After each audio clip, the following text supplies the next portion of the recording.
Welcome to my YouTube channel, जिसमें आज का हमारा टॉपिक है एसिड्स के बारे में।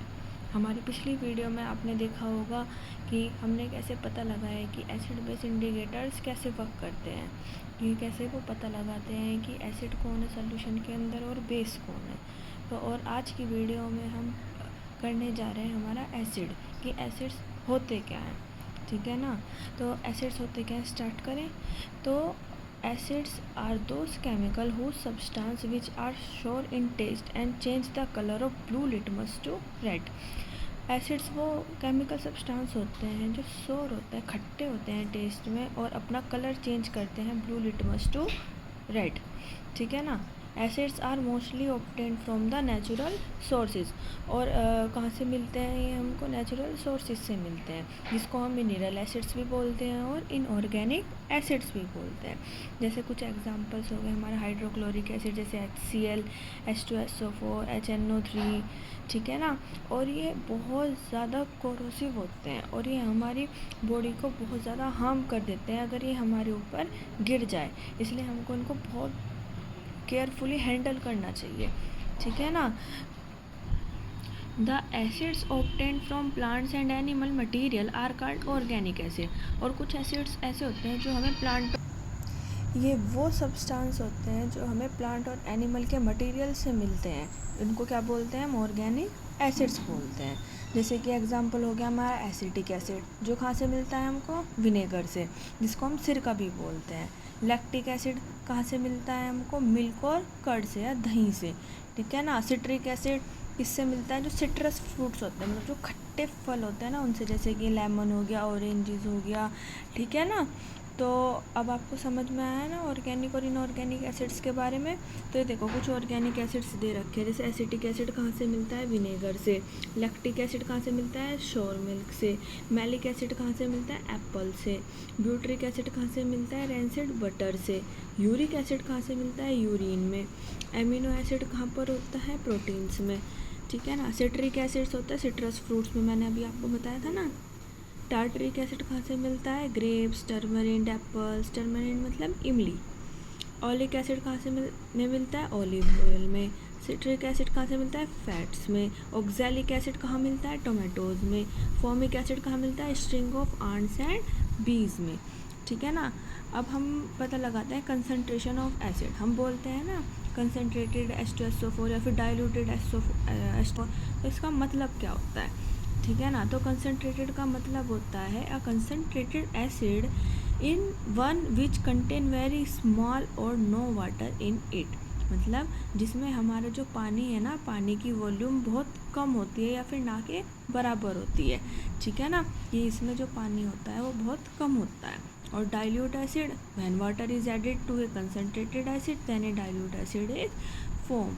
कि जब हमारा जो पानी है वो बहुत ज़्यादा मात्रा में मिला हुआ होता है कंसनट्रेटेड एसिड में, तो वो क्या होते हैं? हमारे डाइल्यूटेड एसिड, ठीक है ना। कि अ dilute acid in which one contain large amount of water in it.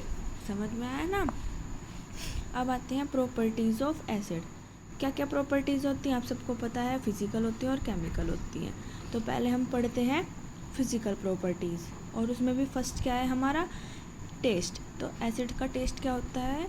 खट्टा, ठीक है ना। तो एसिड्स हैव सोर टेस्ट। अब फिजिकल स्टेट कैसी होती है?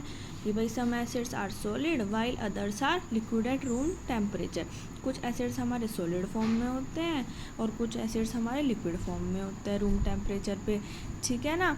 जैसे कि हमारा जो ऑक्सैलिक एसिड है, बोरिक एसिड है, वो हमारे सॉलिड होते हैं, और acetic acid, formic acid, sulphuric acid, nitric acid, ये वगैरह हमारे लिक्विड्स होते हैं, ठीक है ना। और इफ़ेक्ट ऑन इंडिकेटर्स, इनका इंडिकेटर पे कैसे इफेक्ट पड़ता है?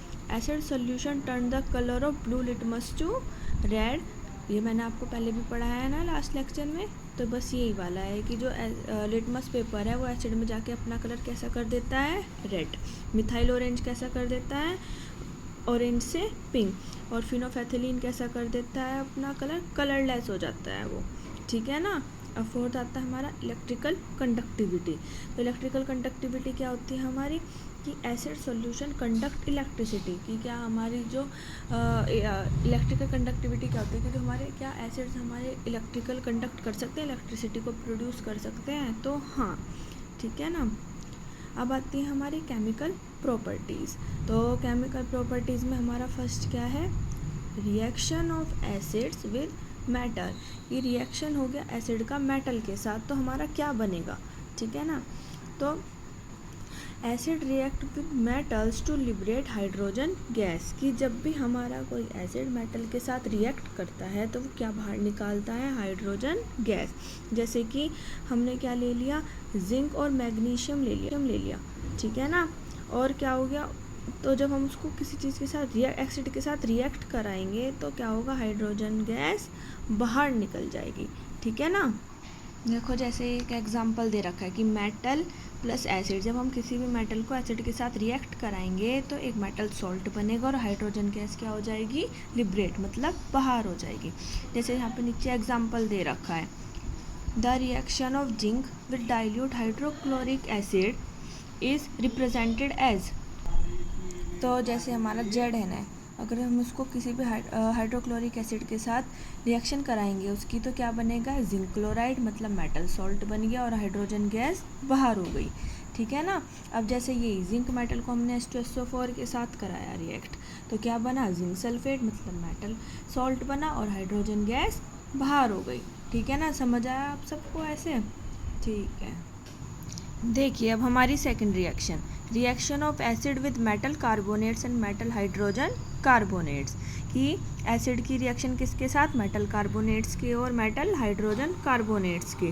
तो क्या होगा आप देखते हैं, acid react with metal carbonates and metal hydrogen carbonates to form the respective salts and carbon dioxide, कि जब हम किसी भी एसिड को मेटल कार्बोनेट या मेटल हाइड्रोजन कार्बोनेट के साथ रिएक्ट कराएंगे तो हमारे पास एक सॉल्ट आ जाएगा, मेटल सॉल्ट और कार्बन डाइऑक्साइड, ठीक है ना।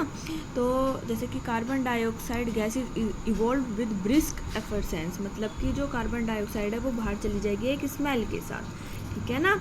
और जो ये रिएक्शन हम इसको ईजिली एक लेबोरेटरी में परफॉर्म कर सकते हैं, ठीक है ना। अब इसके एग्जांपल देखते हैं। तो एग्जांपल हो गया जैसे कि मेटल कार्बोनेट की हमने रिएक्शन कराई एसिड के साथ, तो क्या बना, metal salt plus water plus carbon dioxide. जैसे कि एग्जांपल देखो, जैसे हमने सोडियम कार्बोनेट ले लिया, इसकी हमने किसी भी एसिड के साथ रिएक्शन कराई, HCl ले लिया, और तो मेटल सॉल्ट क्या बना हमारा, NaCl, और H2O बाहर और कार्बन डाइऑक्साइड भी बाहर, ठीक है ना। समझ में आया आप लोगों के, ठीक है। अब देखिए क्या था कि जैसे कि हमने कैल्शियम कार्बोनेट ले लिया, इसकी हाइड्रोजन क्लोरिक के साथ एसिड के साथ हमने रिएक्शन कराई, तो क्या बना, calcium chloride plus water plus carbon dioxide, ठीक है ना। और मेटल हाइड्रोजन कार्बोनेट, अब आता है हमारा मेटल हाइड्रोजन कार्बोनेट, उसको हम क्या बोलते हैं, बायोकार्बोनेट्स। तो अब उसके एग्जांपल देख लेते हैं कि मेटल हाइड्रोजन कार्बोनेट की जब हम रिएक्शन कराएंगे एसिड के साथ तो क्या बनेगा, metal salt water plus carbon dioxide, same है जैसी मेटल कार्बोनेट के साथ थी ऐसी मेटल हाइड्रोजन कार्बोनेट के साथ है, प्लस CO2, ठीक है ना। समझ में आया आप लोगों के, ठीक है। अभी थर्ड वाली, reaction of acid with basis. Simple, जब हम किसी भी एसिड को रिएक्ट कराएंगे बेस के साथ तो हमको क्या मिलेगा, सॉल्ट प्लस वाटर, ठीक है ना।